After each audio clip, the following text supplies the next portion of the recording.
સાવરકુંડલા શહેરને મળશે શુદ્ધ પીવાના પાણીની કાયમી સુવિધા। અમૃત 2.0 યોજના હેઠળ ₹55 લાખના ઓપનવેલ કામનું ખાતમુહૂર્ત ધારાસભ્ય મહેશભાઈ કસવાલા હસ્તે કરવામાં આવ્યું। વિકાસને નવી દિશા। સાવરકુંડલા માટે અમૃત 2.0 યોજના હેઠળ ઓપનવેલ પ્રોજેક્ટનો શુભારંભ ગુજરાત સરકારના સતત મળતા સહયોગ અને માર્ગદર્શન હેઠળ સાવરકુંડલા શહેરના નાગરિકોને કાયમી અને શુદ્ધ પીવાના પાણીની સુવિધા ઉપલબ્ધ થાય તે હેતુસર મહત્વપૂર્ણ પગલું ભરવામાં આવ્યું છે।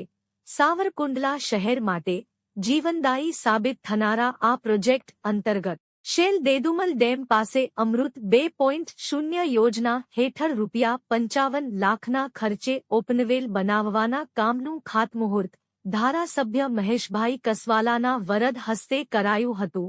આ પ્રસંગે ધારાસભ્ય મહેશભાઈ કસવાલાએ જણાવ્યું હતું, સાવરકુંડલા શહેરના નાગરિકોને વર્ષભર પૂરતું અને શુદ્ધ પીવાનું પાણી ઉપલબ્ધ રહે તે માટે રાજ્ય સરકાર પ્રતિબદ્ધ છે। અમૃત 2.0 યોજના હેઠળ હાથ ધરાયેલું આ કામ શહેરની પાણી પુરવઠા વ્યવસ્થાને વધુ મજબૂત બનાવશે અને આવનારા સમયમાં નાગરિકોને પાણીની સમસ્યામાંથી મોટી રાહત મળશે। આ પ્રસંગમાં નગરપાલિકાના હોદ્દેદારો, સદસ્યો, અધિકારીઓ, શહેર ભાજપના હોદ્દેદારો તેમજ મોટી સંખ્યામાં સ્થાનિક નાગરિકો ઉપસ્થિત રહ્યા હતા। સાવરકુંડલા શહેરની જનતાને ભવિષ્યમાં પીવાના પાણીનો પ્રશ્ન ન રહે એટલા માટે રાજ્ય સરકારે હાથસણી ડેમમાંથી શેલ દેદુમલ ડેમમાંથી 8 MLD પાણી આપવા માટેનો મહત્વપૂર્ણ નિર્ણય કર્યો છે। એના માટે ઓપનવેલ અને ઇન્ટેકવેલ કરવાની પણ રાજ્ય સરકારે મંજૂરી આપી છે। આજે સદનસીબ છે કે એ ઓપનવેલનું ખાતમુહૂર્ત પણ આપણે કર્યું છે।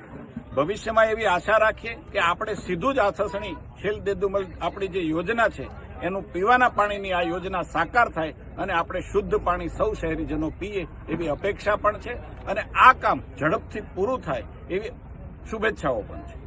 आप देख रहे थे वेस्ट इंडिया।